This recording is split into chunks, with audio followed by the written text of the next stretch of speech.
Ready to pull my finger and hold your nose. 8 gross habits that are actually good for you. There are some pretty gross habits that just stick to us, and no matter how much we want to get rid of them, it's just so dang hard to. But maybe these habits aren't so bad after all. Let's see what disgusting things you probably do every day that are actually good for you. But before we start, don't forget to subscribe to our channel and turn on notifications so that you won't miss any of our new videos. Counting down from number 8. Peeing in the shower. Well, it's something we never admit to, but most, if not all of us, do it. According to Glamour magazine, they surveyed 1,000 women and asked them different questions, including whether or not they pee in the shower. And guess what? Nearly 75% of the poll takers confessed to having done it at least once in their life. So, is it something we should be ashamed of, or is it totally fine? Well, believe it or not, the second option is more accurate. The uric acid and ammonia in your pee can help prevent fungal growth around your toes. Not so bad, huh?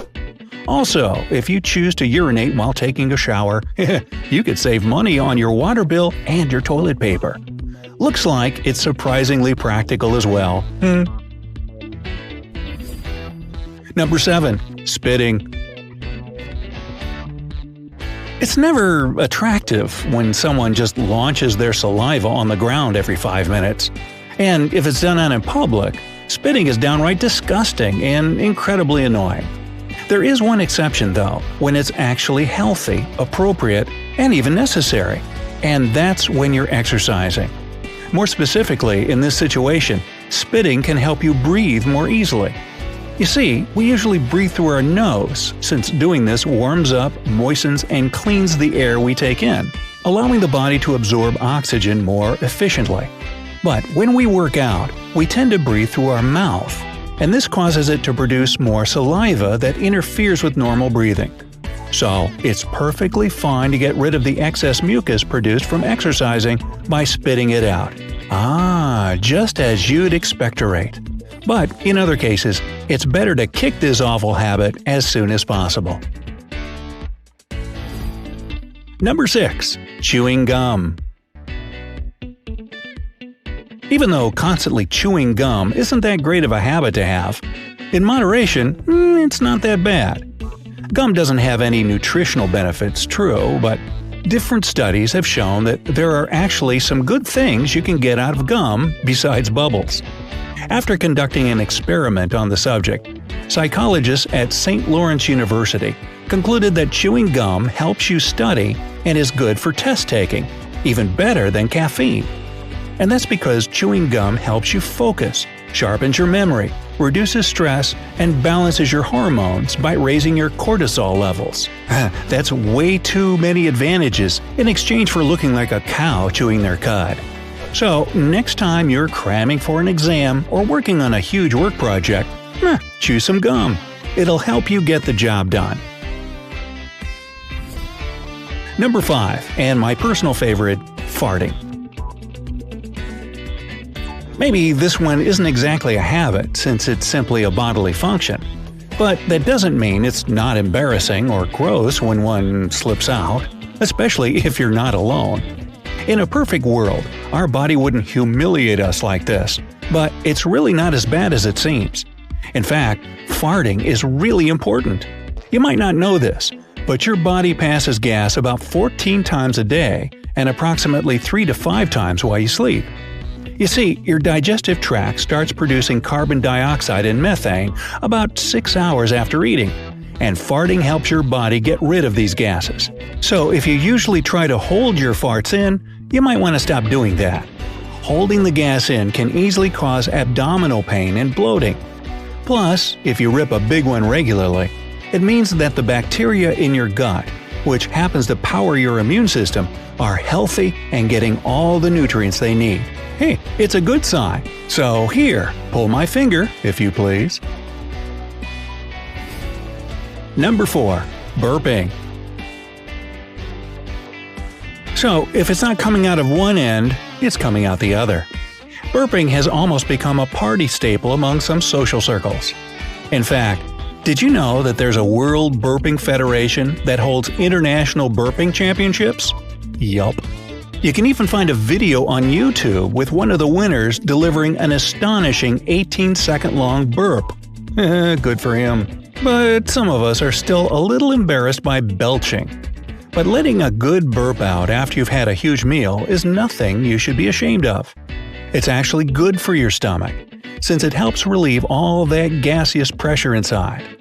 Suppressing a belch and keeping gas inside your stomach, on the other hand, may cause gastric acid to splash up into your gullet, which can then trigger chest pain. However, if you notice that you're burping too much throughout the day, well, that's not a good sign either. In this case, you should see a doctor immediately, as it might be a symptom of acid reflux. Number 3. Biting your nails. Nail biting is another really common habit that seems to magically make us feel better whenever we're stressed out. Of course, it's disgusting and dirty, but it's also good for you. When you bite your nails, you consume some of the bacteria on and underneath them. Sure, that sounds downright nasty, but in fact, this causes your immune system to start producing white blood cells that help fight these bacteria. Your body also registers these bacteria in its memory bank, so if you encounter a certain strand again, you'll already have the lymphocytes capable of beating it. So really, it kind of means that we're doing our system a favor by biting our nails. Plus, a study published in the journal Pediatrics concluded that kids who suck their thumbs or nibble their nails are less likely to suffer from allergies. I guess nail biting isn't that bad after all. And number 2? Wait a minute, is this on the list, really? Number 2. Picking your nose and eating your boogers. Says it right here. Okay, I think we can all agree that this is the worst habit on the list so far. You're probably thinking there's absolutely no way that picking your nose and consuming what comes out on your finger can possibly be good for you. But it is. According to a study published by the American Society for Microbiology and conducted by scientists from different universities, including Harvard. Really? They have time for this? Eating boogers may actually help boost your immune system, since they contain salivary mucins that can fight cavity-causing bacteria. I thought it was just like nasal recycling. Basically, when you dig for gold and eat the treasures, you trigger your immune system to release white blood cells in order to defend itself against a certain type of bacteria. And there you go. Your system comes out way stronger.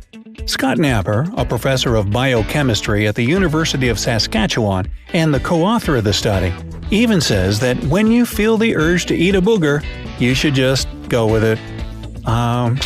It might be a booger to you, but it's not for me.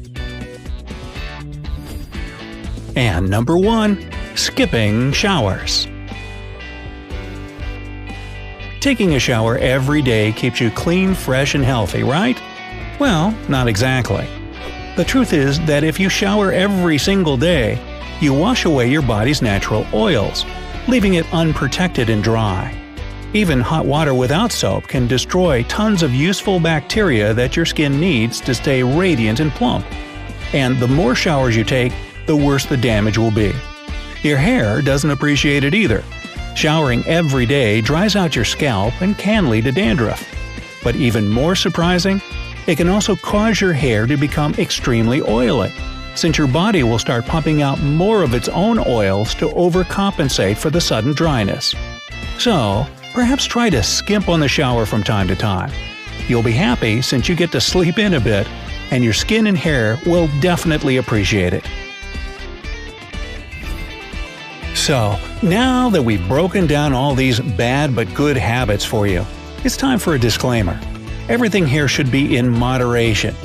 Yes, we found out that eating boogers isn't all that bad, but that doesn't mean you should have them for breakfast, lunch, and dinner. It's still better to kick any habit that makes you feel bad, ashamed, or uncomfortable. It's just that if you give in 1 or 2 times along the way, don't beat yourself up for it. You're not harming your body as much as you or society might think. Now hear this. See, that wasn't so bad. And what about you? Are you ready to admit any of these bad but kinda good habits? Tell us in the comments below. Don't forget to click subscribe to stay on the